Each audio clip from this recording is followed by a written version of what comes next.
Hello, let's learn about functions in C. Functions in C consist of a return type, the function identifier, and a list of parameters. The return type tells the compiler what data type the function will return, that is, what kind of answer it will give at the end of its execution. The function identifier or function name is the name that we decide to give to the function. Finally, the parameter list is a comma-separated list of parameters that must be passed to the function when it is called. Inside the curly brackets, a function contains a set of statements that is the code to be executed when the function is called. All non-void functions, that is, all functions that have a return type other than void, must return a value of the correct type at some point in the code block. This is usually at the end of the function, but could be anywhere if the function needs to be terminated earlier. All functions share the same syntax, no matter how complicated they appear. In our first example, the function called myFirstFunction has a return type of void. This means that no return is expected. This function also takes no parameters, which is indicated by writing void in the parameter list. However, omitting the void keyword from the parameter list and simply writing the opening and closing round brackets would also work. This example shows how functions can simply be used as a collection of statements to execute. In this example, the function will simply print a message. This function is called by writing the name of the function and then followed by a pair of round brackets.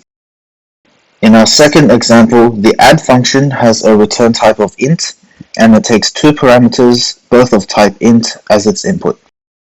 It performs some calculations inside the code block and returns a value.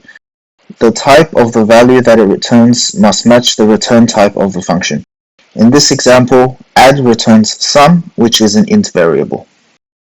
We can see that when we call the function, we pass values to the function inside the round brackets, and we use commas to separate parameters. The actual parameters in the function call can either be literal values, as shown in the example, or they could also be variables. We also see that the result of the function is being assigned to a variable. So after the add function executes, we should expect num to be equal to 3. There are no restrictions on the types of the parameters used in functions, so long as the specified type has been defined. For example, we can pass pointers to our functions in C. This allows us to change the values of variables in a different scope by accessing their location in memory directly. Our swap function has parameters x and y, which are both of type int star.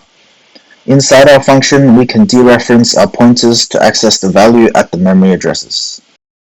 The reason we need to do this is because functions are passed the values only in the parameter. In other words, they create a local copy of the values of any parameters passed in, which can only be accessed from inside the function. We pass pointers to functions to simulate passing by reference, and if we want to be able to access variables in another scope. There are also no restrictions on the return types of functions if the provided return type has been defined. In the fourth example, we can see that the function returns an int pointer.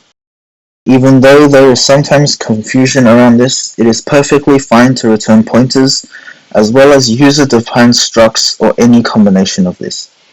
In the example, we are calling the function newDynamicArray and passing the value 100 as the parameter. The function creates a copy of 100 and stores it in the parameter n. We allocate the memory for 100 ints and store the memory address in an int star variable, which we return to the caller. The pointer is then assigned to our array variable.